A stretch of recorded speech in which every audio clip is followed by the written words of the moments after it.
We wanted to play a game throughout this. We're going to call it Truth or Drink. Every time we ask a question, we'll take a drink. Say there's something that's too spicy that you don't want to answer, then you would have to take a drink in that case. Oh my gosh, this makes me nervous. How is the COVID dating life in Portland? I love this because this is like my own dating show now. So slide in my DMs if you guys are interested. Anyway, I'm just kidding. Unless, I don't know. You've interviewed Centro before, and now that he has a pretty beefy mustache, do you prefer him with or without the mustache? What is your favorite and least favorite thing about each of your roommates? Oh my goodness. Your roomies convince you to go in the tattoo shop, and boom, it's Timothée Chalamet. He's the artist. What are you going to have him give you as an ass tattoo? Oh my gosh. Well, first of all, I would confess my love to him before anything. I started Googling your name, and the first autofill on Google was Emma Abrahamson net worth. And so I the weirdest thing ever. Man, people are really curious. He mistrusted a fart, maybe pooped himself a little bit. So the question for you, have you ever, or I guess, when was the last time you pooped yourself? I'm assuming you pooped yourself in, Oh, you're assuming I pooped my pants. Were you confident enough, like leaving college, that you were going to be able to be an entrepreneur, be self-employed, and be totally fine? Oh, definitely not. I never have thought of myself as an entrepreneur. I've found myself in this position now, figuring it out through trial and error. But yeah, I haven't really had that much stress about, I guess, job paths. I think I'm just kind of going with the flow. And I'm only 24. So I'm like, these are the years I can like take risks without much consequence if things go wrong. So I'm just doing it. Honestly, where do we rate in all the podcasts you've been an interviewee on? My life beyond being an athlete is a big part of my life now. I mean, in the past, it was definitely like, I don't know, I was a one-track mind athlete, but now that I have like the business side of it, I think I like talking about that more. So I enjoyed this one. This is probably my number one. What's up, fellas? Welcome back to the Beer Mile Podcast. We are the podcast that is endorsed by Ms. Rebecca Black herself. She called us the edgiest running podcast out there. So you're listening to the edgiest one out there, the best in the running game, at least the best running podcast that doesn't really talk about running. That's what we're going for. It's a pretty niche market. It's a niche market, a running podcast that doesn't even talk about running. So that's the market we're in. Ms. Rebecca Black loves it. She's got a quote on our latest Instagram reel that she DM'd over to us. So check us out on Beer Mile Media, _beer_mile on Instagram to see the quote from Rebecca Black. Today we talk with Emma Abrahamson, former collegiate runner at University of Oregon, formerly in the Atlanta Track Club, big time YouTuber, and now officially a food and drink producer with her new non-quote unquote protein bars. Yeah, I call her an entrepreneur. She launched a energy bar. It's available on Amazon. Link to that is in the description if you want to check it out. She's venturing out. She, most people know her as a content producer for mainly YouTube. She also has a cookbook, and now she's ventured into creating her own line of energy bars. So yeah, check that out. It was fun to talk to her. We talked a little bit about running, a little bit about University of Oregon, her training right now as a triathlete, but we focused most of it more on the business side of things. How did she get this idea? How did she start the business? And also, of course, we got to ask some of the personal details too. We talk about her dating life, what's dating like in Portland on the dating apps these days, in the COVID world that we're living in. Had to dive into that a little bit. She's a podcast host as well. She says her podcast is better than ours, but she says that our podcast is better than most. So, we'll take it. That's fine. We don't need to be at the top. We just need to be at least a little above mediocre. That's the goal. A little above mediocre. That's what my dad always said to me. Adam, you don't have to be the best. Just be a little bit better than mediocre. Exactly. Don't get A's, don't get C's, but get B's. That's where we're trying to land in this podcast. Also, you may notice that Adam and I are matching today. We're not doing it just for funsies. We're repping Total Running Productions, friends of the pod. Andy and Eunice over at Total Running Productions on YouTube sent us these sweatshirts. Thanks a bunch to both of you. They were on an earlier episode of ours, so check that out if you have not. I believe it was episode 11, if my memory serves me right. So Total Running Productions' massive YouTube channel. Thanks for the sweatshirts. These things are super comfy. I don't know if they have any for sale right now. I know they said that they sold out at one point, so take a look at their website and see if they have anything up, but highly recommend once they have merch again because they go quality on these bad boys. Oh, for sure. And if you're new here, that means you weren't one of our first 10,000 listeners. So, man, you're kind of late on the times, but we'll still describe what we do every podcast so that you're in the loop if you're new. Giveaway every single episode to someone who comments on the YouTube video, the video version of this podcast, link in the description if you're listening to the audio, or if you share our podcast on your Instagram story and tag us, _beer_mile. We have a giveaway from the previous episode, and this one is going to Instagram username matt.runs.again. Left a fire comment on one of our Instagram reels with Craig and Eric, talking about how those boys should start a podcast called the Runner's High Podcast. So, if you know, go back and listen to part 2 where we may talk about some Bob Marley things in that podcast with Craig and Eric. And shout out Courtney. And they admit that they would probably be good hosts of a podcast of this nature. So, matt.runs.again, DM us on the Beer Mile. I think you already follow us, and we'll send you something, any swag that you want from thebeermile.com swag store. Swaggy. All right, most of you said that you don't like Chris and I, and we should focus more on the interviewees. That's the right word, right? That is the right word. We should focus more on the interviewees. So that's what we're going to do. We listen to the fans. We got fan service. Let's get into it. Our interview with Emma Abrahamson. Let's go, fellas.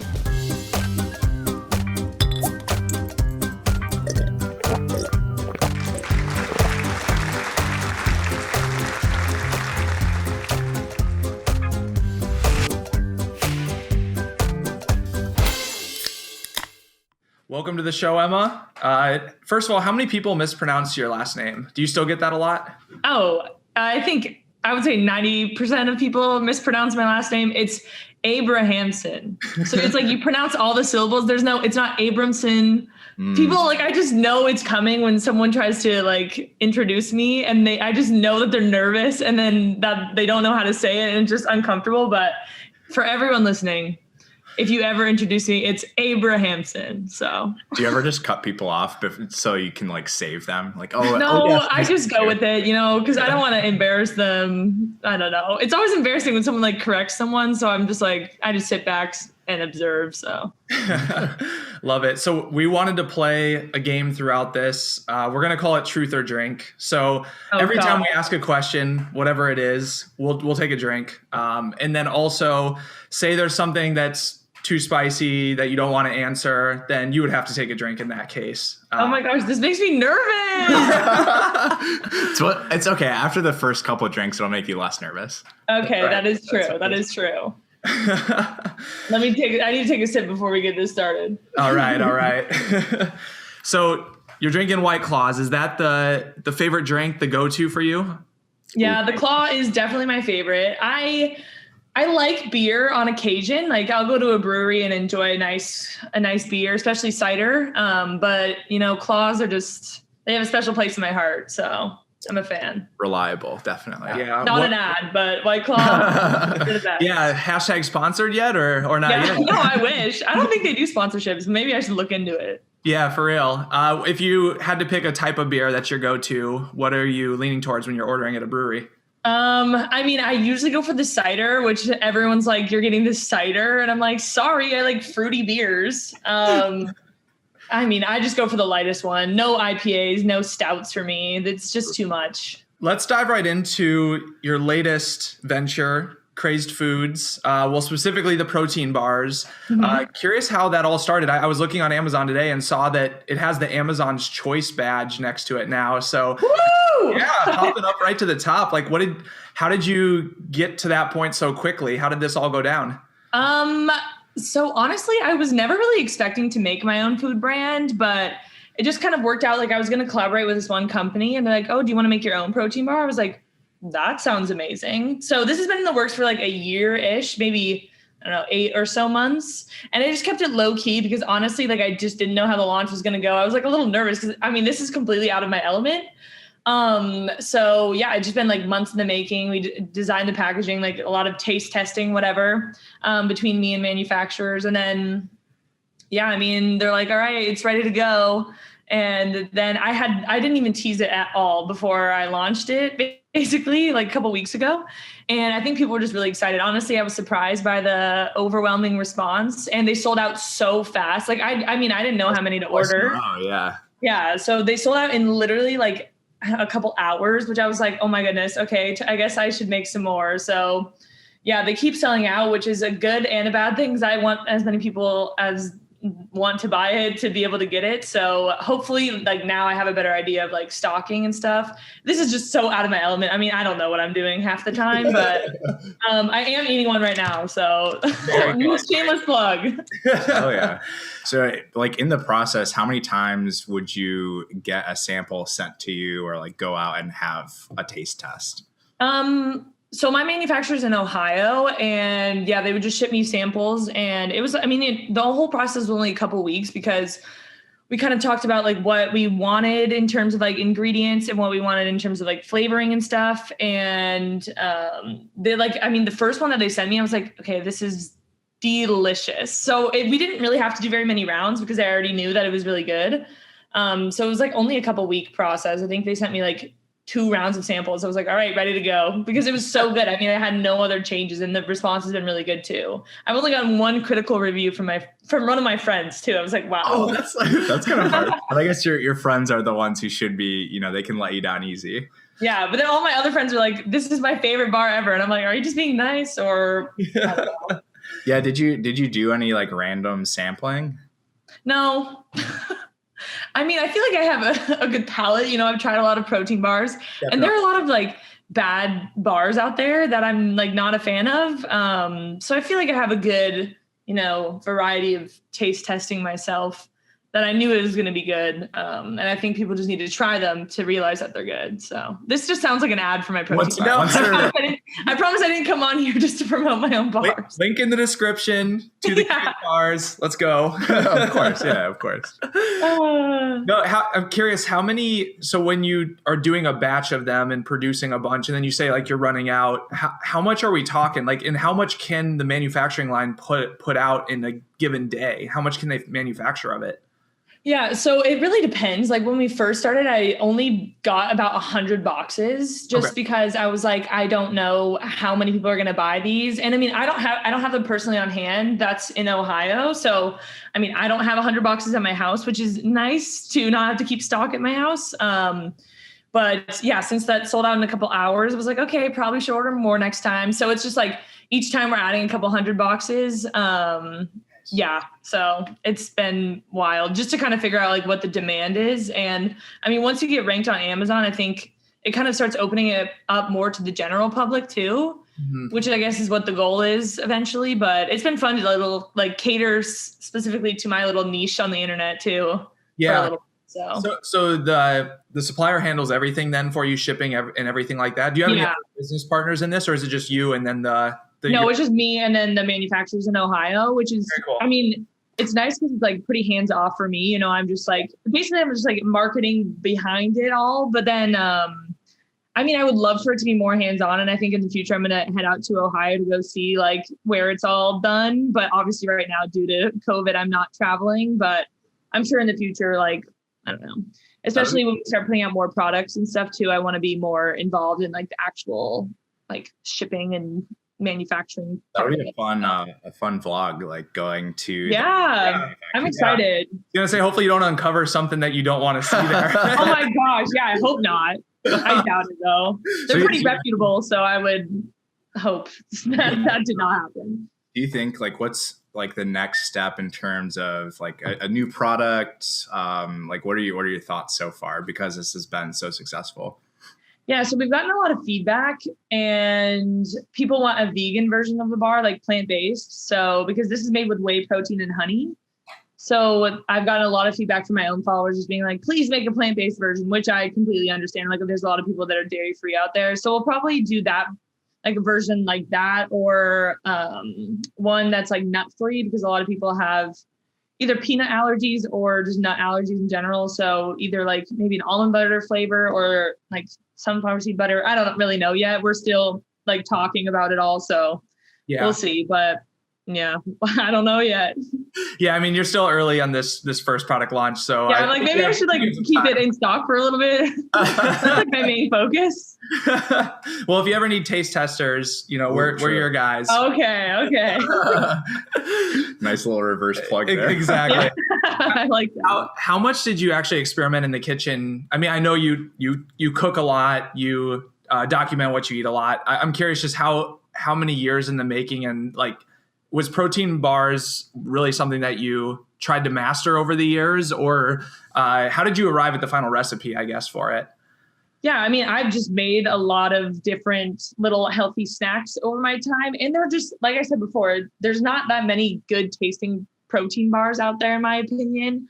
And this isn't even considered a protein bar because it doesn't have 20 grams of protein. I'm pretty sure it has to have 20 grams of protein to be considered a protein bar. So it's just a bar, but it has 16 grams of protein. So it's like still a good amount of protein, and it has honey, which is like a simple carbohydrate basically. So I think it's really good for post-workout and pre-workout. And I think, over the years, I've just done so much recipe testing, and obviously I have a love of nut butter and coffee, and I wanted to see them combined, even though it's hard because coffee is really bitter. So a lot of like other caffeinated bars that you may see are like usually bitter, at least the ones I've tried, because they have that caffeine in there. But like the coffee in here, I don't know, it's not bitter. It's just perfect flavoring. And I think, just my experience since like 2016, when I started my food Instagram, has kind of led me to like figuring out what flavors work together well. So I'm not a chef, but I feel like I have a science to it a little bit.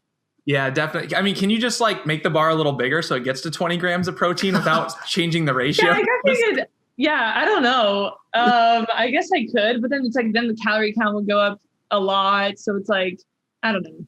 I'll talk with my people about it and see. See if it's more valuable to be a protein bar or just a normal energy bar or whatever. Yeah.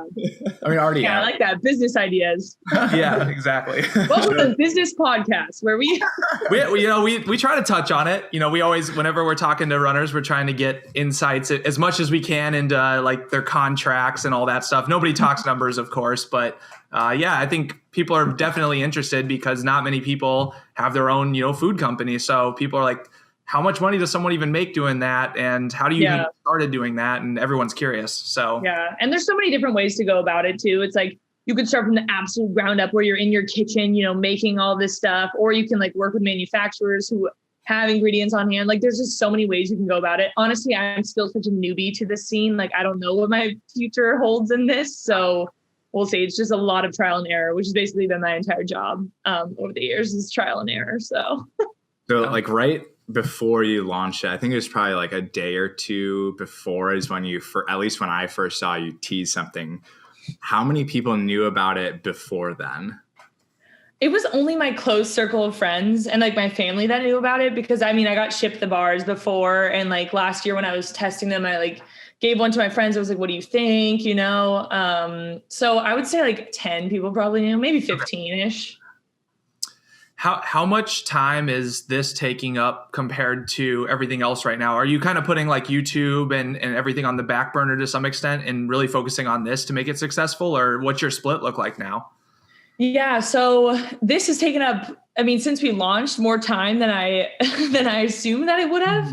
And YouTube for me has been kind of on the back burner for like the last year, just because it is a lot, like my channel has been a lot of focus on myself. And as fun as it is sometimes, like it's just can get draining. Like I don't really care to film my boring day-to-day life every day a lot of the time. So I have some ideas for like later in the year that I want to like, I don't know, do like, say going to the manufacturing, whatever, for Crazed Foods and stuff, and more of that, like, especially when things start to open up, hopefully, and like races are going on. I really want to bring the YouTube channel back. But for now, it's like, I'm really focusing on my podcast too. Has been pretty successful over the last year since I started it back in May. So a lot of my time is taken up by training for triathlon, doing my podcast, and just trying to post on Instagram every day. Yeah. Yeah. Yep. Which of those do you enjoy the most? Like if you could just pick one and that would be your, big thing that made you super successful, rich, whatever, which of those would you just pour it all into? That's a good question. I mean, it's really changed over the years. Right now, I'm really loving the podcast. I think it's really fun. I love talking to people, as people can probably already tell because I'm like rambling on this podcast already. This is great. But I really like the podcast. But then I also like, since the launch of Crazed Foods, I'm like, whoa, like this is actually really fun. So I think it's just really fun to put your own product out there. Like it's different than merch or anything I've done in the past. Even like my ebook, my recipe ebook that I put out last year in November, like that was, my own product and stuff. But there's something about having like a tangible product that like people can enjoy and like, I don't know, eat to fuel their training or whatever, or just day-to-day lifestyle. I think it's just kind of rewarding. So I would say either the podcast or the food brand as of right now, but it changes every day, to be honest. Yeah. Have you seen one of the bars out in the wild? Like, no, not yet. I'm hoping to. Unless it's my friends, and they're like, I'm eating this, but it's like that would be the most satisfying thing to just like see your product out in the wild without like knowing the person. Yeah, I think it's too early for that. So maybe down the road, I'm hoping. At least like if I go to a running event, maybe someone will have it. That would be cool. That's true. Yeah, I definitely think like the physical product for whatever reason, like that means a lot more. Like I could imagine like you say you get your bar in Whole Foods and you just walk into a Whole Foods and you're like, oh wow, that's me on the shelf. Or I always thought that too. Like if you just randomly see someone like wearing your sweatshirt like down the street and you're like, I don't even know who this person is. Like that would be way more rewarding than seeing whatever a couple thousand plays on your I don't know what it is. I don't know what it is about it because even like, okay, I think last week my friend who lives in DC sent me a text and was like, someone came into our store today wearing your merch. And I was like, no way. Like, I don't see it very often. Unless I'm at like a running meet or something, maybe I'll see it, but out in the wild, like I never see that. So even getting that text saying that someone else saw it, I was like, oh, that's kind of cool. So yeah, I don't know. Sweet. You mentioned triathlon. How's training going there? And curious, actually a listener question that someone submitted in was, how does training for the triathlon compare to D1 college running? Like which is more difficult? What's your experience with it? So, I'm pretty new to triathlon training still. So I have a lot to learn. I started basically in like June-ish, July last year. Decided to start pursuing triathlon. So it's been just a huge learning experience for me. I grew up swimming, so I have that background and I'm pretty knowledgeable in that. I'm still a little rusty, like, especially because a lot of pools have been closed here. So it's hard to find a pool. So it's been just a lot of learning of the bike stuff. Like there's just so much that goes into bike training that I have had no idea, like power, like watts and all this stuff. And it's also been a big investment in terms of money, especially for the bike situation. Yep. So it's been a very big learning experience, but training wise, it's been awesome. I think it's just a really good, just difference from just running. I really like switching it up every day, like not having, my 6 mile easy day on Monday every day. And instead of having like maybe a bike that day or swim and a bike or something, I think it switches it up, which I think I really needed. I can't see myself like going back to my same routine that I had in college. I can't see myself continuing to do that right now. So it's been really nice to just have that variety in my training. And the main difference I think would be the volume. Like when I was in college, I think like training volume for the week would be, 7 hours or something total, maybe 8. But then for triathlon, it's like you're dipping above, you're going above 10, which is just, It's a lot more volume than I'm used to because you can just put more miles in on the bike without having like the impact on your body. So that's been a little bit harder to get used to mentally more than anything, because physically, I don't have the stress of school going on. I have like work, but training, I guess, is part of my work. So I fit it into my work day pretty well.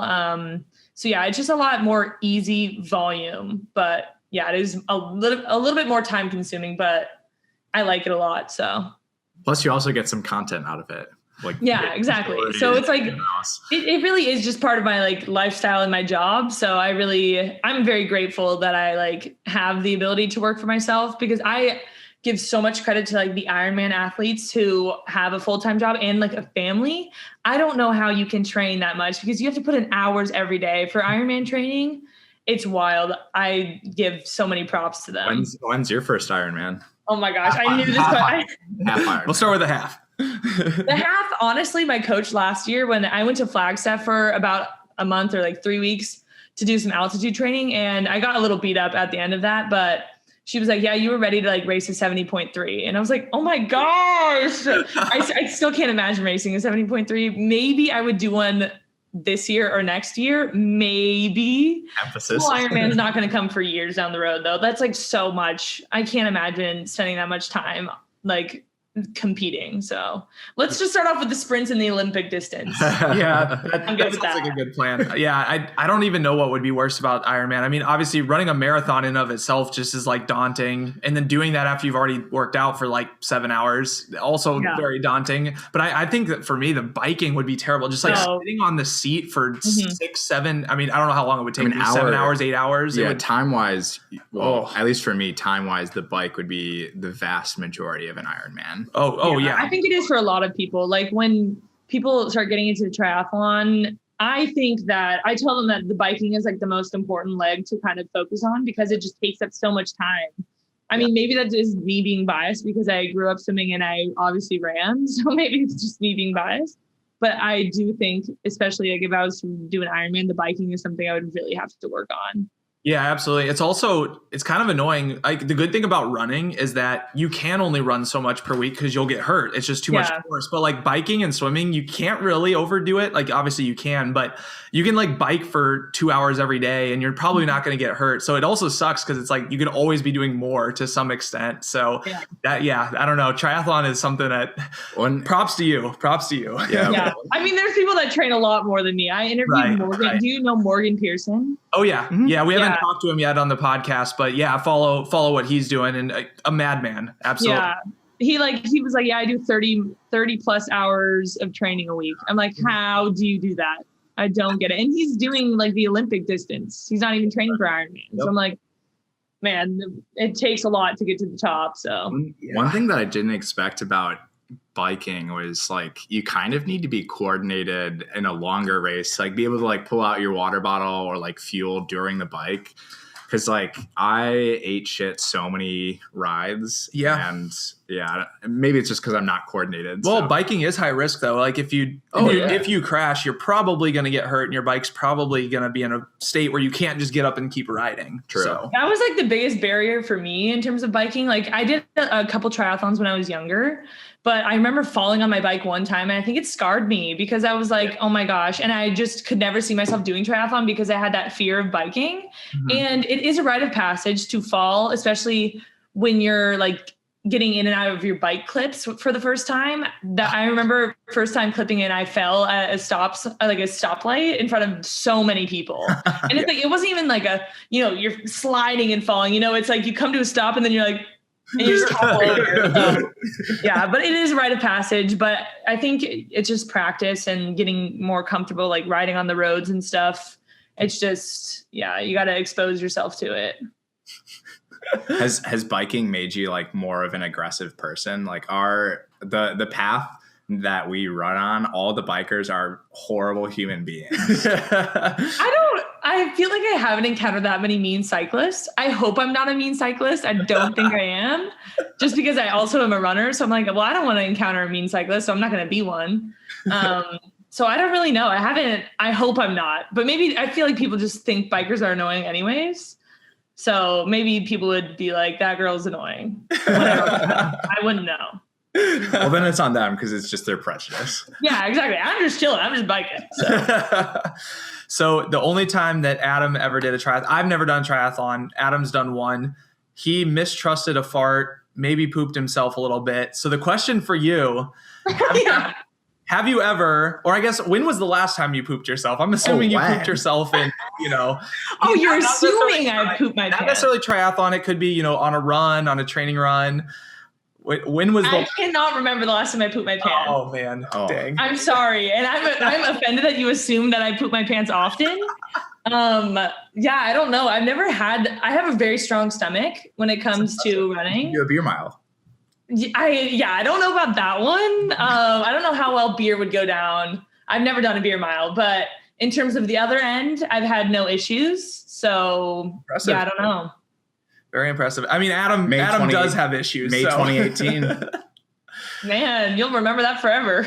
On the red line in Chicago on my way home from work. Oh gosh. Yeah. Adam cuts it a little too close sometimes, but I think that's like a very common like runner thing is everyone has that like story of that time that you're just like you just can't hold it on the long run, or you're like out in the middle of nowhere, or actually worse would be in the city running around and there's no bathroom around. Potties are locked. Yeah. I mean, I understand that, but I don't think I've ever gotten to that point. You know, I think I just like stop before I get to that point. I know. Yeah, I don't know. Maybe I'm just weird. Maybe I don't push myself hard enough. Or maybe I just eat the perfect thing. Or maybe I was going to say, maybe you're actually like fueling properly and you actually pay attention to nutrition versus you don't eat pizza before Adam you just run? eats like a pizza an hour before he runs. He doesn't care. An hour. That's yeah. Well, there was one run where I ate 6 Reese's eggs. Like it was in April when those things were like, I don't know, popping or whatever. So I ate 6 Reese's eggs before I went on an easy run in college, and I literally almost threw up. And it was the easiest run ever. We were going like 7:30 pace, and I had to drop myself. And I didn't want to tell everyone. I didn't want to tell everyone I ate 6 Reese's eggs. So I just dropped myself and suffered in misery. So that was the worst one I've ever had in my life. Oh man, I feel like those can go either way. Sometimes all that sugar could like actually make you feel really good for the run and crash later, but maybe I'll never do that again, to be honest. So yeah, my worst pre-run was actually a full frozen pizza. It was probably like my junior or senior of high school, and I ate it. And my dad was dropping me off at practice, and he's like, if you don't puke, like you're not pushing yourself hard enough because you literally just ate a full pizza. I was like, I mean, kind of true. I've never thrown up from running either. I don't think I pushed myself hard enough. I've never thrown up from running. Anytime I PR, I throw up. That's basically so wild. Yeah. That's not that bad. I feel like I'd be afraid of PRing then. Yeah, there are always those kids that are like, I had a couple of guys on my team that would throw up after doing like the 400 meters. And I was like, that's not real. I mean, they would. I think that's more real because it's like you go lactic in your stomach. All that acid. Yeah. Yeah. All the lactic acid goes into your stomach and then you throw it up. That's how it works, right? Yeah, I think so. I mean, for me, it's anything from a mile up. I don't think I've puked in like an 800 or a 4 before. You're weird. Maybe you need to try harder then. So yeah, seriously, just bad. Yeah, you just have crazy. As the person who's never thrown up from running in bed. Okay, so you're training. I think your bike, it looks like from the stories, is in the basement of your new place in Portland. It is. Okay, let's talk new Portland roomies. You live with Carissa, Hannah, and Jenny. Yep. That's the only 3, right? Yep, that's the only 3. Okay. What is your favorite and least favorite thing about each of your roommates? And we should probably. Oh my goodness. We should. Yeah. So think about it for one sec. We should probably clarify. So for listeners who might not know these first names that you just mentioned, Carissa Schweitzer, Bowerman Track Club, like 26, I believe, in the 5K, like super fast. Hannah, one of our college buddies, Jason Thomas, his sister. So we love Hannah. The guy I got roofied with. And then Jenny is Craig Ingalls' current girlfriend. Just girlfriend. I don't know why I said current. that was well, because we did talk to his ex-girlfriend for our last podcast. So okay. So back to the question at hand. Yeah. What do we really like about each of these ladies, and what are the pet peeves that you got going? Oh my goodness. Okay. Well, let me get a drink first. There we go. All right. Well, Carissa, I haven't really experienced being a roommate with because she left for Flagstaff like almost as soon as I moved in. So pet peeve is that she's always gone. And that's safe. Yep. She is very neat. Her room is like perfectly put together. And I'm like, how does it look like that? I don't get it. She has so much stuff, but it's like all in one like organized system. So Hannah, I'm just getting to know pretty much. So since I moved in, I mean, she's been here for a couple months, but now our rooms are right next to each other upstairs. So we have a lot of good conversations. We've had some good talks up there. So that's one of my favorite things. Pet peeve. Sometimes her cat likes to step on my chest when I'm working. So I don't know if that has to do with her, but it's like Yeah, so it just steps right on the chest. So I kind of have to move it away. And then Jenny, what do I like? What do I like about Jenny? Let's see. Hopefully it's a long list, right? Yeah, no, it is a long list. Jenny was like one of my first friends when I moved here. So she's like a very down to earth person. She's like my rock. So we've had a lot of like good, deep conversations. I mean, all my roommates are great people. And even people that live next door to me are also great people. All my friends here are amazing. So Jenny is just like a rock and someone I can go to with any sort of situation. Pet peeve of Jenny's. I don't really know. Oh gosh. I don't know. Craig's over a lot when he's here. So maybe that's it. We have another roommate. You should charge him for utilities. Yeah, you think? I think so. But he's left for altitude camp too. So yeah, I haven't seen him in a while. So between Jenny and Craig, last episode that we had Craig show us the ass tattoo that Jenny got for his birthday. I know, it was so heartfelt, right? So I have a situational, or I have a situation for you that I want to get your take on. So let's say you've had a night with the roomies. You've had some maybe like margaritas, some Mexican food. Maybe you were visiting a winery in Portland. Okay. And you walk out and there's like a tattoo shop next to you. You go, your roomies convince you to go in the tattoo shop, and boom, it's Timothée Chalamet. He's the artist. What are you going to have him give you as an ass tattoo? Oh my gosh. Well, first of all, I would confess my love to him before anything. I don't know how he would respond to that, but since he's the one giving me the tattoo, I would probably tattoo a peach on my butt. And I could explain that in multiple different ways. If you've seen Call Me by Your Name, you know what the peach means. That sounds actually kind of wrong now that I'm saying it. But then peach could also stand for butt. I could be like, I got a peach tattoo on my butt because it is my butt. From Timothée Chalamet. Yeah, from Timothée Chalamet. People would know. So I think it'd be funny. That's hilarious. So what, from Jenny's point of view then, Craig's ass tat, because Craig gave us his story on how he was basically like, Jenny got me to pay for my own ass tattoo that I didn't want for my birthday. So I'm curious, is this like the consensus of what the story is, or I want to get both sides because I don't want to just. I thought Jenny paid for it. She was originally going to pay for it. Wait, so then what happened? So Craig claims because she was in grad school, he felt bad because it was kind of expensive, so he ended up paying for it. Okay, well then that sounds like Jenny was going to pay for it, so it sounds like Craig was just being the nice guy. And nice guy. I feel like he secretly wanted it. I mean, I think he loves it. Yeah, he does. So. I mean, he stood up right away when we asked him about it. He just stood up and pulled down his pants and showed us. So I think he's pretty proud of it. We'll put it down. I'm sure he is. I mean, it's a great tattoo. Yeah, it's good. It was a great idea from Jenny. It's a really good regardless of not if she paid for it, but she was going to pay for it. So. So how has it been now that you have roommates versus living alone earlier during quarantine? Is it a big boost to the mental health to have people around? I guess a couple, people are kind of in and out, and Chris is gone at altitude camp, but probably better than living alone, I'm assuming. Yeah. So I moved into like a studio alone. It's like a big studio last November of 2019 or December of 2019. And I was like, 2020 is going to be my year. I have an awesome friend group here, but I'll have time like in my apartment alone that I can spend like my big studio creating content, doing all of this, being self-employed, whatever. And then I'll go over to my friend's house when I want. And then 2020 hit. Obviously, no one was seeing each other anymore, and we were all in lockdown. So I spent so many days just in my studio alone. I was going insane, basically. Like my mental state was deteriorating. So I was actually thinking about breaking my lease in the middle of the year, but I've already done that so many times, and then it was just going to be really expensive. So I was like, okay, I'm just going to stick it out.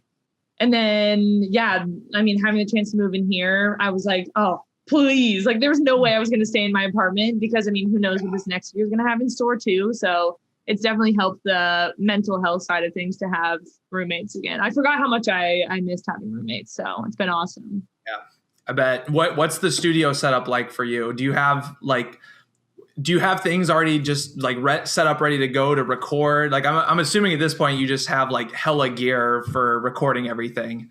It's like I just have random stuff. I have a lot of kitchen appliances, and our kitchen's not very big, so the kitchen's kind of overflowing with stuff, which I feel bad for because I mean half of it's probably my stuff that I just brought in from my huge 900 square foot studio, and we're squeezing into this house now. So yeah, I mean I have stuff like tripods laying around. Oh yeah. So I mean, yeah, it's kind of messy because I moved in here, but we're figuring it out. I mean, I'm sure there's perks for your roommates as well. Since you have all this like kitchen stuff, then they can just take advantage of it as well. Yeah, a lot of free food comes in every day. So I offer it to my friends. Though I just offered a bag of kettle corn to my friend. And he said, no, we don't need it. And I was like, okay, never mind. Yeah, I'm turning Savage. down kettle corn. We'll up the spice, but I don't even think it's spice because we'll see. We'll see. I don't want to bias you before I even read the question. So I started Googling your name, and the first autofill on Google was Emma Abrahamson net worth. And so I the weirdest thing ever. Man, people are really curious. I guess. I don't know why. So I click it, and the first website, click into it, it says, Emma has a net worth of $80 million. That's literally what it says. Weird. That estimate's a little bit low for what I would expect. That's what I assumed as well. Yeah, I was like, I'm a little offended by whoever put that in there. That's really rude of you. Like you. Yeah, they left off a digit. Like she's not. Yeah, man. I don't know how people come up with those things, or like how you even fill those out. I really don't know where it was pulled. But yeah, apparently your protein, your almost protein bars, your energy bars, they're really going crazy this last couple. Yeah, that's the behind the scenes that you guys don't know about. Those 100 boxes, man, they made me rich. So that's hilarious. Had to ask about that because I could not believe that was even a thing. Yeah. Speaking of moving, of random spicy questions, how is the COVID dating life in Portland? It's been rough. I mean, I don't go on like too many dates anyways. I've gone on the apps before because my friends encourage me. They're like, Emma, we're going to pay for premium Hinge for you so that you can filter out the 6'4", or you can like filter for 6'4" guys. And I'm like, no, I'm not going to make you pay for me. That just sounds no. So I've been on a couple dates here and there, but honestly, they've all been yikes. So it's been very minimal, but I'm also like very content being alone. So I'm like a very independent person. So I'm not too worried about it, but sometimes it does get to you. So we'll see what this year has in store. I don't know. Keeping my options open, so. Is that the starting height? Yeah. So, I mean, I'm 5'11", so I'm in the 99th percentile for females. So I feel like it makes sense for me to want someone that's 6'4". My friends want to wear heels. Yeah, exactly. My friends get offended. My guy friends get offended because they're like 6'4". I'm like, I'm taller than all of you guys. What do you expect? Of course, my minimum is going to be 6'4". Okay, it's not actually my minimum. It's more of a joke. But I mean, someone that's definitely taller than me is a preference. If somebody's shorter than you, like what is the X factor that they have to have in order for you to consider them? I love this because this is like my own dating show now. So slide in my DMs if you guys are interested. Anyway, I'm just kidding. Unless I don't know. Okay, if they're shorter than me, I would say like humor is a big thing. Like I have always said, like, I don't really want to be an entertainer in the relationship, if that makes sense. Yeah. I don't know. I am an entertainer. I think I always will like naturally be one, but that sounds so cocky. Wow. But I want someone that can make me laugh too, So humor is definitely something that I look for. How often do you have someone that you match with that you're start talking to and they like know who you are already, or they like Google you or look you up on YouTube and then they see your net worth. Yeah, they see your net worth. Yeah, they're like, oh, okay. Sugar mama, So, okay, I don't have a love-hate relationship with the dating apps. I've deleted all of my accounts because I just don't think they work for me. I don't know.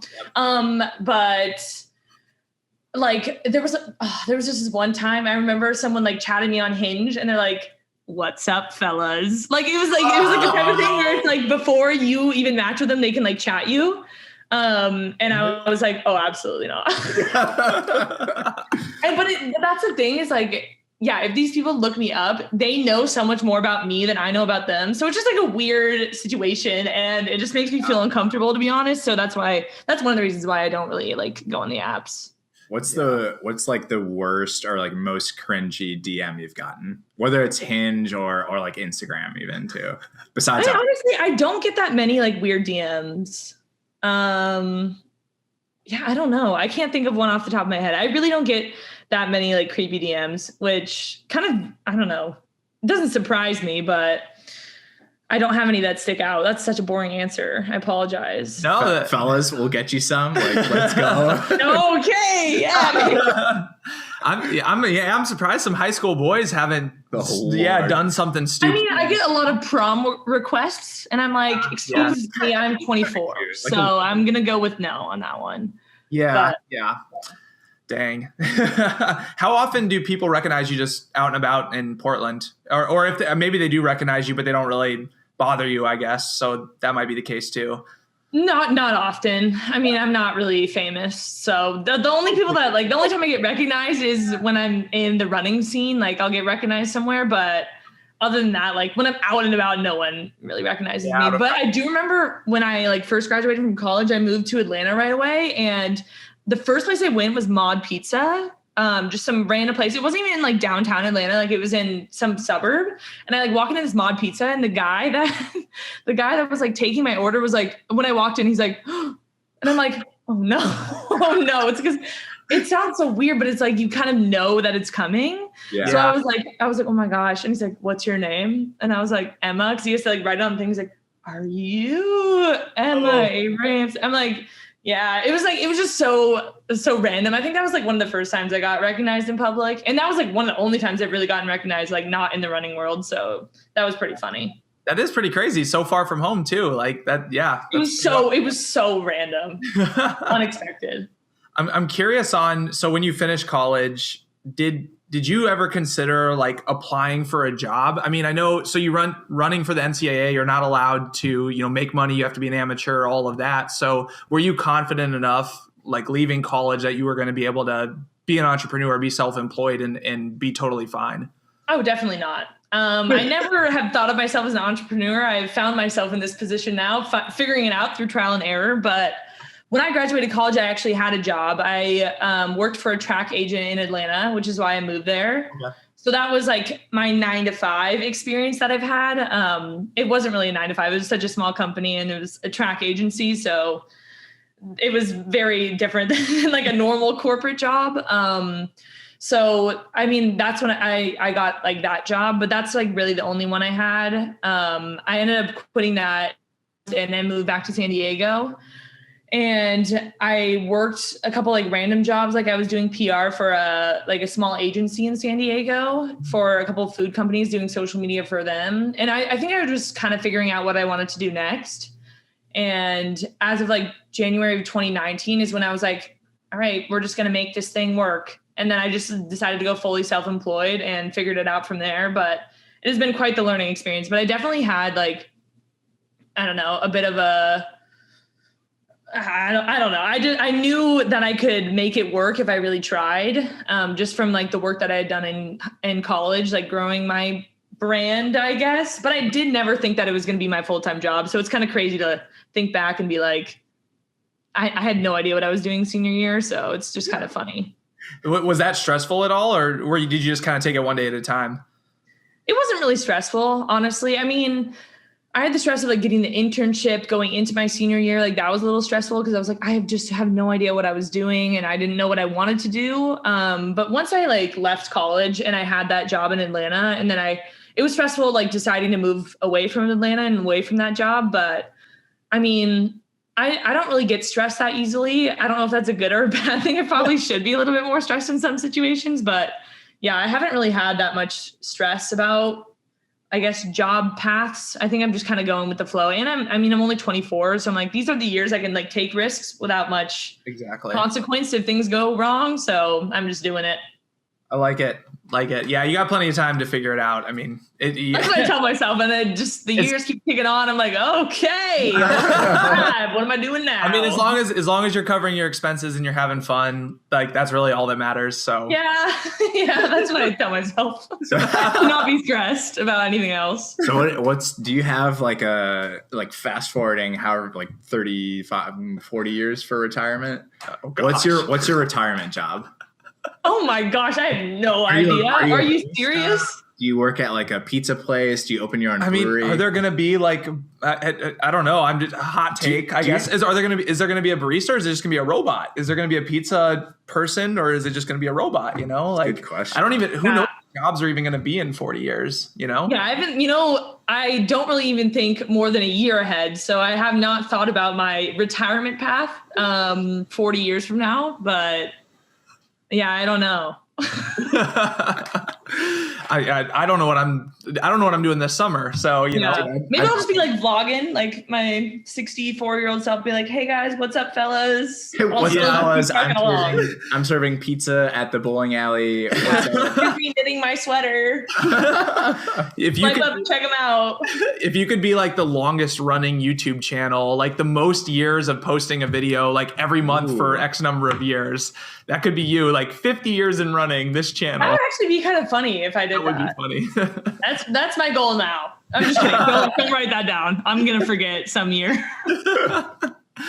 What did your college teammates think of like you starting the YouTube channel and being around the camera? Because from everything that I've watched, like they all seem super comfortable, enjoying it and everything. Is that how it was from the get-go, or was there a learning curve, so to speak, up front where the other ladies were kind of like, oh, like I don't know if we should be doing this? Yeah. I don't even remember really. Everyone I think was just kind of excited about it, and because I was filming on my phone, not a camera, I think it made it more casual. Yeah. And I mean, it was like kind of the beginning of like running YouTube, so it wasn't as cringy, I feel like. And not that running YouTube is cringy, but I feel like I wasn't trying to make it anything like crazy or like clickbaity. I was just like documenting my life. So I think that made it a little bit less stressful on people. But there were some people that like, I don't know, gravitated more towards the camera more than others. And like, I mean, I noticed that right away. So I wouldn't like force the camera on anyone's face, because that's the last thing I want to do, especially at like a race. Oh my gosh, I would never want to like make people feel uncomfortable for my own like documenting my YouTube channel or whatever. But yeah, I mean, it seemed like people had enjoyed it, had a good time with it. So it was fun. That's good. Yeah, that's something that I guess Spencer Brown, Athlete Special, talked to us about, just the Brooks Beast, like his first, even now, I guess now he's got a little more of them, showing up in his videos, but they were definitely slow introduction to like being open to doing it. And that makes sense. Yeah. I mean, I guess also, yeah, like a pro running team too. It's like, how much do you want to give away to the competition? Blah, blah, blah. Yeah. So. And I think it's like the younger generation, I feel like is more open to it too, because people like kind of grew up on YouTube. But then if you have, not that people on Brooks Beast are old, but it's like, I don't know, people that didn't grow up with watching like YouTube, I feel like are just a little less, keen on being in front of the camera, or like, I don't know. No, definitely. Yeah. If you're like closer to 30 versus closer to 20, it's a huge difference. Yeah. Huge difference in the level of comfort. Definitely. Yeah. All right. Should we get into some of your random questions that you have down here? We covered a lot of them, but my first random one is, you've Jesus Christ. You've interviewed Centro before, and now that he has a pretty beefy mustache, do you prefer him with or without the mustache? I mean, okay, I'm looking at his latest pic. It's not bad. I mean, I think it looks better clean shaven, but I also don't want to start beef with Centro. So. We would never do that. No, definitely not. We want to start beef with Centro. Centro is like known for not going on podcasts and putting himself out there. So we're trying to like find a way to. Oh, I see. And so that's why you asked me the question. He's gonna watch this, be like, who is that? Well, trying to stir the pot a little bit as much as we can, but That makes sense. That makes sense. Keeping things interesting. no, the last episode, like we did with Craig and Eric Jenkins, it ended up stirring up some beef between like Bowerman Track Club. And I know. I saw all that. I was like, what is going on?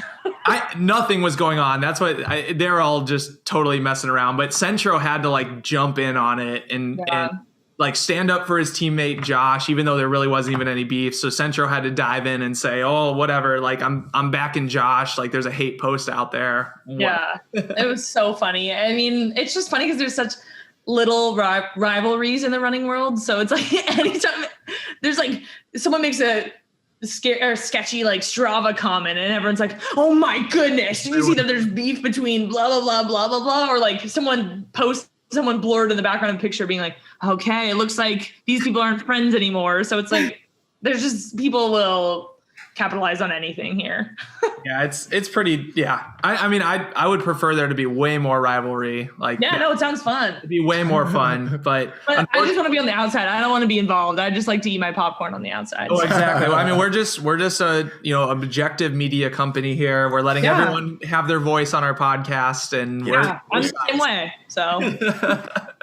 No sides. Well, yeah. Well, we'll see if we can ever get any of the Bowerman guys on. The Bowerman ladies, all very nice, open to coming on our podcast. The Bowerman guys, not going to respond to us. So wow, savage, ruthless. Yeah, it is. It is savage. Man. Yeah, I've actually had a lot of the Bowerman girls on my podcast too, but none of the guys yet. So maybe I'll try and see if see if you can break in there, because I mean, maybe we'll find it's just us, but probably. That will hurt the ego a little bit, but we were actually the debate like we've been having with ourselves is, okay, our podcast is named the Beer Mile Podcast. Does that like attract more guests and listeners, or does it detract because some people don't want to be associated with the word beer?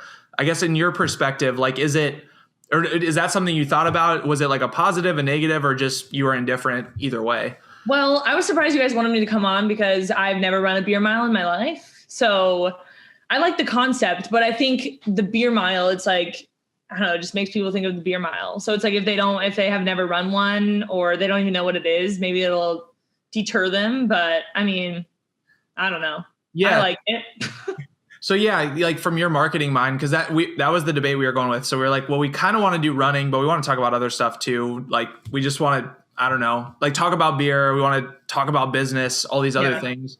But Beer Mile is, well, one, there's no other podcast, like I guess specific to that community, and also that's a very common like search term, just Beer Mile. So we're like, should we capitalize on that, but then get people to understand that we actually are a running podcast, or do we just come up with something brand new? Because there's just so many running podcasts now that you got to stand out in some way. And so I guess our way to stand out was to just be the name of something that everyone's familiar with already that's kind of related to running. Coffee was already taken. So. Yeah, there's in like the cold brew, you already stole that. So like, you know. I stole it. I'm the only one out there. So, I mean, I had the same dilemma.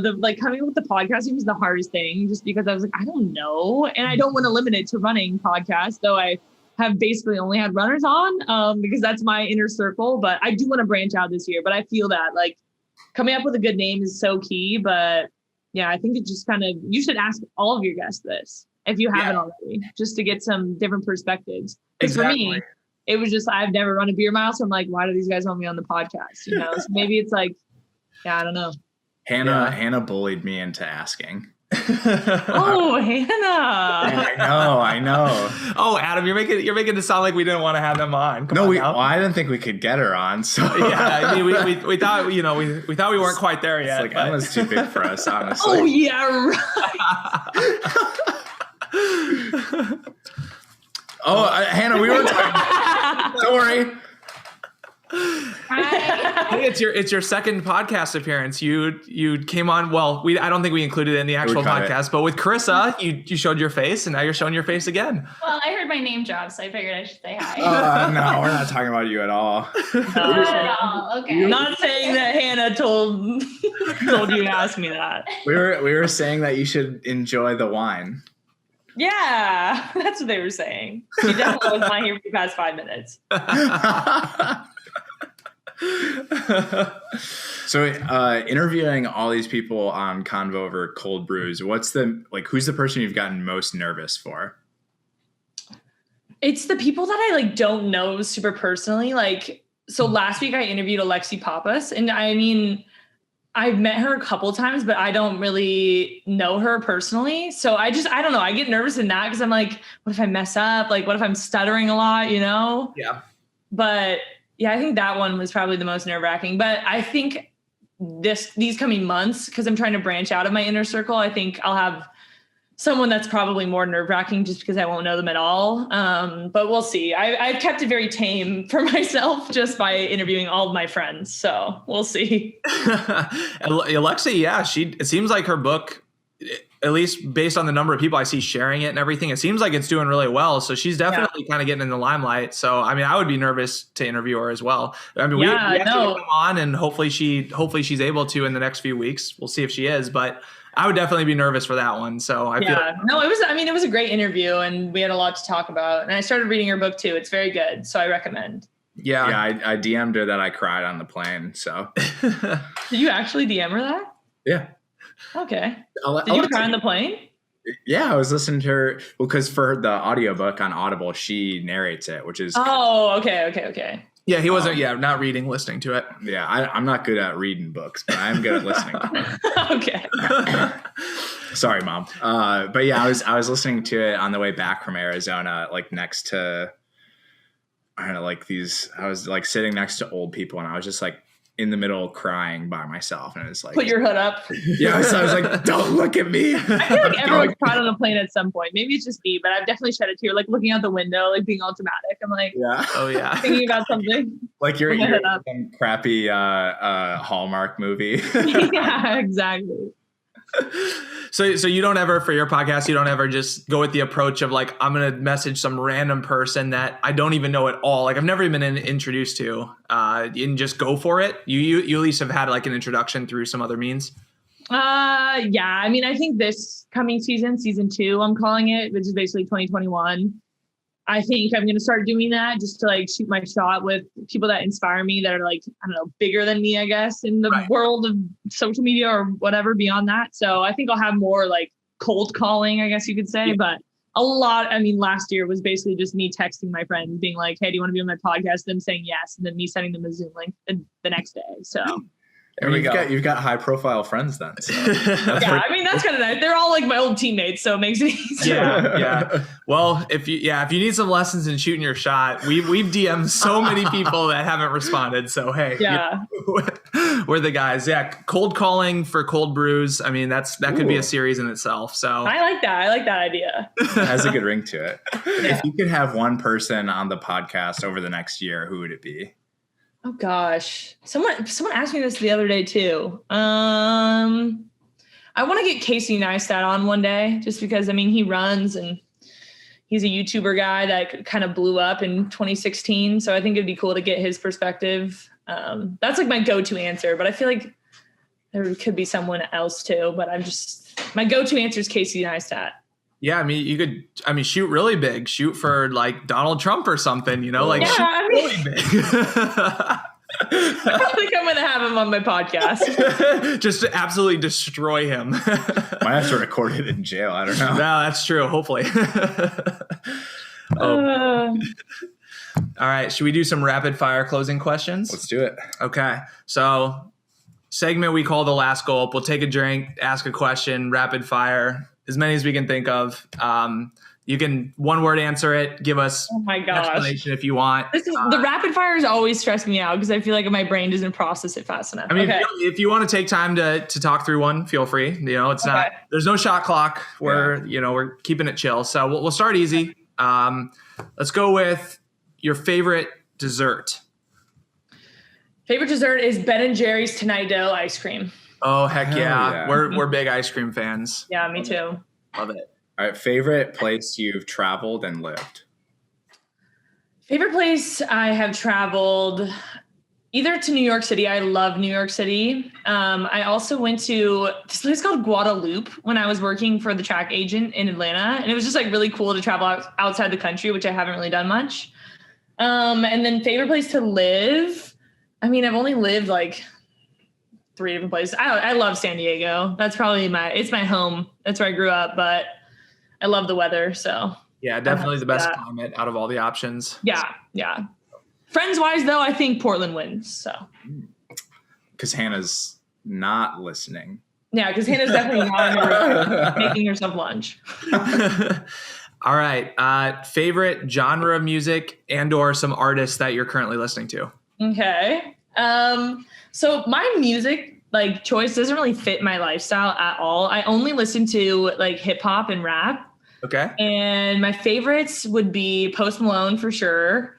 I'm very basic. Post Malone, The Weeknd, Drake, J. Cole, Tyler, the Creator. Those are all my favorite. It's like really, it's kind of a hardcore, not like Post Malone is like super hardcore, but some of the stuff I listen to is like that I'm blaring in my ears would not make any sense to the surrounding world. Favorite race you've ever attended or spectated? Okay. Oh gosh, I've run so many races in my life. I need to stop saying I honestly, okay. The Chicago Marathon was an experience like I've never experienced before. It's so, I feel like I should be saying like one of the races I was super competitive in, but the marathon atmosphere was so crazy. And it was just something that was so new to me that I'll definitely do another marathon again in my life. And I like want to try hard this time, but it was really fun to run the Chicago Marathon. So I would say that. You should do it again. Yeah. Definitely do it again. Yeah. No, Chicago. Yeah. I haven't done New York, but I've done Boston and Chicago, and it's absolutely insane. The marathon, just atmosphere, energy, and because it comes from like racers within the race as well as the spectators. Yeah. So I don't know. I guess I don't know how it compares though to like, because I've never run it like a D1 NCAA cross country meet where people are like running across like from point to point to cheer you on and all that. So I mean, I'm sure that's like super hype. I know from like high school running, it was similar to that. But I mean, I was gonna say like 2016 NCAA cross country when we won, but like that's such a generic answer, you know? Yeah. Like of course I'm gonna be excited about that. And that was really exciting. Like while I was running the race, and I knew that we were doing well, like that was super exciting. But yeah, I think it was just a very different experience. Like that one had a lot of pressure. The Chicago Marathon didn't have a lot of pressure. So I think it just depends on the situation. For sure. If you could be a pro in any sport, what sport would it be? Oh gosh. Ooh, I'm trying to think of like lifestyles that would be cool. I wish I was like a cool beach volleyball player. Like I feel like those just like seen as like the cool girls, you know, and I wish I was good at volleyball. I have the height, not even. I mean, 5'11" is kind of short for volleyball, but I wish I was just coordinated in that way or had like a good arm or something, but I don't have any of that. So probably volleyball, beach volleyball. Yeah. Beach vibes would be cool. That's a new one. Most people say like NBA, NFL. Sure. I mean, the big notable. Yeah, but that's so generic again, you know? Of course. No, I like that. I like the beach vibes. That's cool. All right. Besides net worth, if you're looking up your own name on Google, what is the first result you would want to pop up? Okay. Emma Abrahamson dating Timothy Chalamet. Yes. I like it.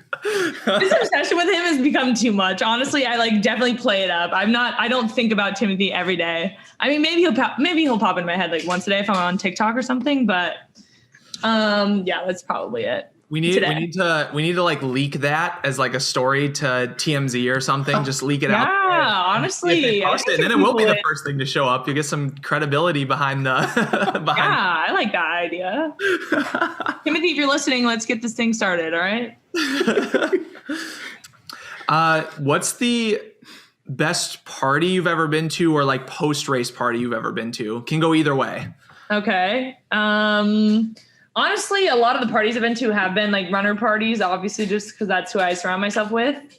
But yeah, I don't know. We had some good parties in college, like post NCAA's track season. So there'd be like a lot of people in town, and we go to this one place called The Lodge, and it would just be filled with like a bunch of random runners from the NCAA meet. So I would say some of those lodge parties were pretty fun, but very cool. Yeah, I think that's it. There's like some good times at Taylor's too, that bar in Eugene, but yeah. Bad. R.I.P. We've only heard stories, never been, but we've heard. I don't think you'll ever be able to go now. So sad. Is there a new bar that replaced it and just No, apparently it's just all boarded up down there. So there's nothing there. All right. That's extra sad. Man, maybe that's our next business venture. We buy the place and then we call it Taylor's. We just call There it. you go. Yeah, people definitely not know. Oh man. I think the girls would probably be mad at us. We're already a little in the hole. Yeah, spend more money on a bar. Yeah. Okay. Next question is a little out there. How many holes does a straw have? 2. And I know people are like gonna argue me on that. Nah. 1 at each end. Okay, I know which was 1, but it was 2. Everyone says different answers. Yeah. There's no right answer. Yeah. It's 2. There are like mathematician proofs both ways on YouTube. So, you know. All right. Well, I'm going with the 2 one. So. Perfect. All right. So thinking back to the most wild night you've had in recent memory, what were you drinking that night? Oh my goodness. Okay. I feel like I don't have that many wild nights. But it was definitely Claws. I mean, that's like pretty much all I do drink. So Claws probably, maybe a tequila shot or something at the bar. Maybe this was like the time I'm thinking of was like 2019. So it was a while ago. Fair enough.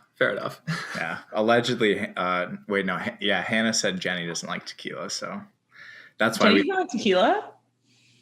She vomits. Oh. She thinks about it. that doesn't mean she doesn't like She it. just Come has on. too much of it. Yeah. Come on.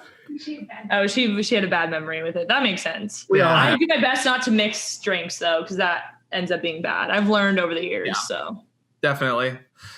All right. Do we do the closer? Yeah. Oh, I got a closer after that. You do that one, and then I got a all right. closer. Oh, we got a closer and a closer number 2. All right. okay. Okay. So you have 1 day left to live, Oh no. and and money is no object.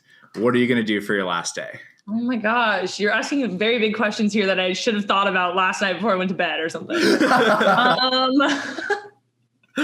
I would probably go to like a tropical place, bring all of my friends, of course, and we just, I don't know, enjoy my last day. They'll still be there apparently, only I'm gone. They can stay on the island as long as they want, but I'll be gone.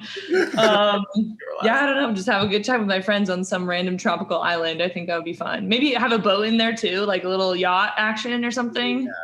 Yeah. I like that. Under the sunshine, beautiful weather. Love that.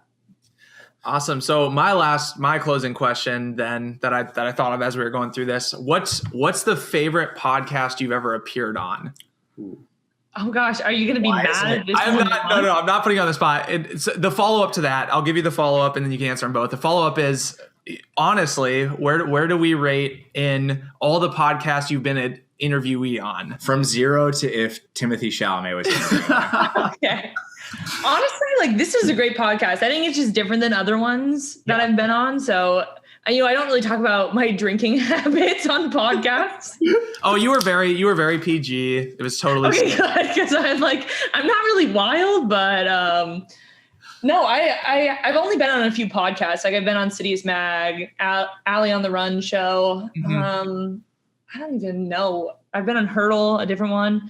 No, I think this one was actually my favorite. I feel like I was down to earth, and I talked about more than like just my running or like my triathlon experience. So I like because my life beyond being an athlete is a big part of my life now. I mean, in the past, it was definitely like, I don't know, I was a one track mind athlete, but now that I have like the business side of it, I think I like talking about that more. So I enjoyed this one. This is probably my number 1. Oh, heck yeah. You heard it here first. Oh, thank you for the support, and totally can relate to like all these different like aspects of content, and then now like actual business and food production, et cetera. Like it takes so much time, like editing videos takes forever, podcasting, and then putting it out there. And then it's not only just like you edit the video and put it out, and then it's like, you got to do all the social posts to like pump it up and it is crazy how much work goes into just putting out some content. But I mean, obviously people love what you're doing, so it's great. But can you run our social media? Yeah, we need a social media person. Sorry, no. Yeah, do you want to add another Instagram account? Look, I cannot add another Instagram to my little tab. I already have like 5 on there. I'm like, oh my goodness. Yeah, Instagram needs to update so they can let you have 20 because we need someone to do ours. No, thank you. I've already been asked that so many times. I'm like, oh, absolutely not. Because I feel like people really don't understand how much time goes into it. I'm like, I can't even post on my own accounts every day. Yeah. So, yeah. Well, if you're ever like looking for work, struggling, you can just be a social media consultant and you can run 50 pages and everyone will. I mean, that's what I did when I was working for that PR company. I was running people's social media. So it's definitely an option, but I love what I'm doing right now. So maybe down the road, we'll see. I'll run 20 accounts. Excellent. Anything else you'd like to say to the listeners to plug closing out here? Gosh, I don't know if I've ever been asked to plug because I'm always the one asking people to plug on my podcast. So go listen to my podcast. Honestly, Convos Over Cold Brew. It's way better than this one. Hell yeah. I'm not going to argue. Every single time. So of course it's going to be better. I'm just kidding. That makes me sound crazy. No, go listen to my podcast if you want some good interviews with some runners or people beyond the running scene, hopefully in the future too. Follow me on Instagram. I post every day, usually on the gram. So yeah, that's pretty much it. Oh, go check out my not protein bars, my Crazed Food Bars. Peanut butter coffee flavored. They're delicious. That's it. Love it. Man, whoever decided 15 grams of protein was too little of protein. Yeah. Like, that's a lot of protein. Come on. Yeah. It's enough for me. So exactly. Awesome. Thanks for being on. We really enjoyed it. Best of luck in everything you're doing. We're excited to try the bars. We got to get our shipment in. They're too rare right now, but we're gonna get. I know they keep selling out. You got to get a box. I know. Awesome. Thanks, Emma. Thank you. All right, fellas. That was our interview with Emma Abrahamson. Really enjoyed that conversation, and you heard it from her, direct from her mouth. Aside from Convos Over Cold Brew, we're the best podcast out there. So appreciate you coming on, Emma. Appreciate you at least being nice to our faces. Looking forward to meeting you in person, hopefully at the Olympic trials coming this spring/summer. So thanks again. Now let's get into the beer of the week. This week, we have another beer that came from a Christmas subscription that Adam got from his brother. Shout out to Eric. Shout out to his twin brother, Eric. This one is called the Powder Monkey Pale Ale. It's from the Heavy Seas Beer in Baltimore, Maryland. Okay, not supposed to read the description. I didn't read the description. Okay. Nope. So yeah, as you saw, not on the Colleen episode, but the one before that where we talked about the beef with Craig and Josh Kerr and Josh Thompson and Centro and all the Joshes. All the beef that we stirred up. We attribute it to us. Oh my gosh. We had beers on that, and we decided. I accused Adam that he only knows what the beer tastes like because he reads the label first and is influenced. So we're not going to read the label. We're just going to actually taste it and see if we can taste the vanilla and caramel coffee hops or whatever the bullshit is. Okay. It was chocolate and maple, the last beer. Yeah. Whatever. So, Powder Monkey Pale Ale. So you don't like pale ales, right? I'm not a huge fan. I would take a pale ale over an IPA. We've had this discussion before of like, for some reason, double IPAs, triple IPAs taste better than IPAs, but I'll take this over an IPA. Dude, I would say this is one of the best pale ales I've ever had. I'm not a huge... Yeah, I know. Ooh, okay. So my I don't want to... Well, maybe we should rate before I say too much, but I will say, during the conversation with Emma, I did have a Daisy Cutter Pale Ale. Can't remember for sure if we've reviewed that one or not previously on the podcast, but I had that one during the interview, and then tasting this pale ale, I like it a lot better, and that's saying something because the Daisy Cutter is actually something I would order. That's out and about. Reliable, Yeah, it's all reliable for a pale ale. It works. Okay, so let's do one more swig. Okay, one more swig. We've been splitting the ratings into general for taste and drinkability, as well as like within the category. So in this case, we'll be doing for the pale ale. Yep. So just compared to other pale ales, that's what we're doing first. Yeah. Damn. Okay, let's do taste first. Taste compared to other pale ales. Yeah. Okay. Which is good because I drank. We had the Daisy Cutters. Yeah. A certain number of Daisy Cutters. Yeah, I had like a half a Daisy Cutter before this. So 3, 2, 1. Oh, do you think it tastes 9? A 9? Damn. Compared to other pale ales. Fair enough. I mean, I would say like you just 6. said it was amazing. You're only giving it a 6. Well, I'm trying to be more savage. I think that it tastes about the same as a Daisy Cutter. Oh no, it's way better than Daisy Cutter. Really? Way better. Way better. Okay, I mean a 9. That's good. Okay, compared to all beers then. Oh, see, I feel like I almost did it reverse. Anyway. Yeah, that's why I was gonna say a 6 is not correct. Do you need to change that answer? I'll change it to a 7. Okay, fair enough. So now compared to all beers. Okay. 3, 2, 1. Okay, so now I'm at a 6. So Adam's at a 7. I don't dislike pale ales, which is why I kind of kept it the same. Pale ales are lower on my ranking, but this one specifically is very solid. Let's do the next rating because I think it'll come out in the drinkability. Yeah. Oh, yeah. So drinkability In terms of pale ales. Drinkability in terms of pale ales only. Okay. Okay, 3, 2, 1. I'm at 9. You're at 9. I'm at 10. Yeah. I mean, the drinkability. This is the most drinkable pale ale I've ever had. Usually pale ales have a little bit of a bite to them, and this one I could drink for days. Exactly. I could be marooned on a desert island and have nothing but this. And I'm sure we have people out there saying you guys are idiots. Like this is actually higher IBUs than the other one, Right, or some right. crap. I'm sure. It is what it is. To me, it doesn't taste as hoppy. Way more drinkable. Yeah. All right. What would you see at? So this one will be general drinkability. 3, 2, 1. 7. 7 across the board. Yeah. I mean, especially for, I think, pale ales for you, for drinkability, this is a very drinkable beer. Oh, yeah. For me, just because like I enjoy pale ales, I'll have 1 to 6 question mark. Oh yeah. I was gonna say like I could. I mean, really any beer I could have a 6-pack if I had to. You know, Yeah. like I'm not a wuss, but this especially I would actually enjoy it if I was doing it. So this isn't something where I'd get to too deep and be like, oh, I'm really full and I don't want that flavor anymore. I need some food to like reset my palate or something. Yeah. All right. So that's where I was saying the drinkability would come out. Yeah, in my drinkability last is absolute money. This is good stuff. If you're listening, Heavy Seas Beer, if someone out there knows a brewer there or their marketing team or something, I would say we would introduce us. I would say we would send you beer, but like you already brew it, so I don't know what we'll do. Yeah, we'll send you a sweatshirt in exchange for a bunch of cases of this, or actually we'll just give them a shout out. We're already giving them a shout out. Actually, you owe us. You're indebted to us. Heavy Seas Beer. I'm gonna send you an invoice for what's our going rate? I don't know, like 10 6-packs. 10 6-packs of this. I think that's the going rate. Yeah, as long as like the packaging is bruised or something like that, just give us the bottom of the barrel. Yeah, we'll take it. I mean, as you all see as you will see next episode. We got a sponsor, so our going rate isn't 0 anymore. We're just gonna say that the going rate is above 0. We're not free bitches anymore. We are not free. Man, good stuff. So now I wanna be, because you're gonna critique me on like what I think the flavoring is. Yeah, what's the flavoring? So I'm gonna smell it again. Yeah, what is that flavor? Well, first, can you check the description to see if it has like the actual? Oh, it doesn't even have anything. Well, because that was the last beer.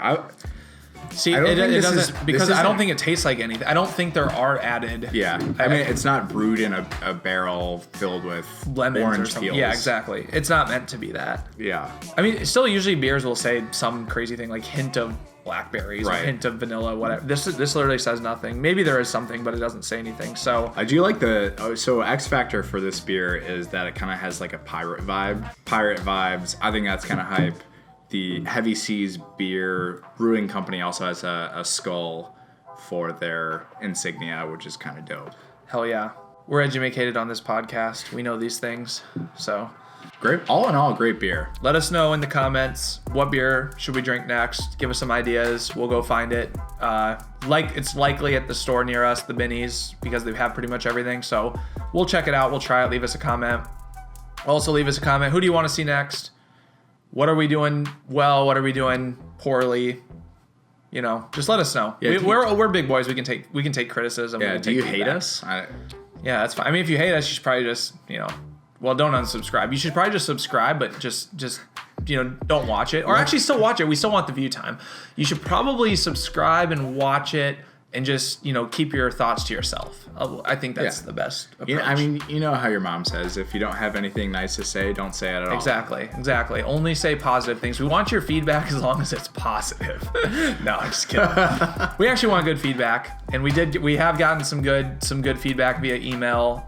So keep doing that. Also via the comments. We read all the comments. You'll see we'll give you a heart. We'll like everything that people are posting. So we read everything. So know that what you're saying is being heard. We've also had our first supporter support the podcast on our Anchor site. So anchor.fm/beer-mile-media. Shout out to Eric. He gave us $10 to support the podcast, our first ever supporter. So we really appreciate that. That means a lot. We did invest a lot of money in all this equipment to get this thing going. So to make sure that the quality was good for all of y'all. So thanks a bunch. Yeah. Besides me talking about shitting myself during a triathlon, in the interview, like when I think it was probably when I was at work today, well, virtually at work, when we got that donation, I just like shit my pants. So shout out to Eric. That was awesome. I mean, $10, like that's sick. Yeah, so really appreciate it. We don't expect it. Really, the biggest thing you can do is just rate us 5 stars, comment, but if you're feeling generous, our Anchor page, link on the screen, link in the description if you want to donate there. Also, we're on Venmo, just @BeerMile. We got the most fired handle that you can get, @BeerMile on Venmo. So feel free. Really appreciate that. We'll see you on the next episode with Sinclair Johnson and Vanessa Frazier of the Bowerman Track Club. And we're announcing the sponsorship then. And we're announcing our first official sponsorship for the podcast. So stay tuned. Stay tuned for that. Smash that subscribe, and then go. You do smash this way. I think this is like a pimp slap, That is kind of a pimp slap. Pimp slap that subscribe button. Pimp slap it. And also, go buy Heavy Seas beer and hit them up. DM them on Instagram and tell them to support the pod. Tell them to send us some free beer. So highly recommend this one. Because we'll drink it. We will drink it. So cheers, everyone. Until next time.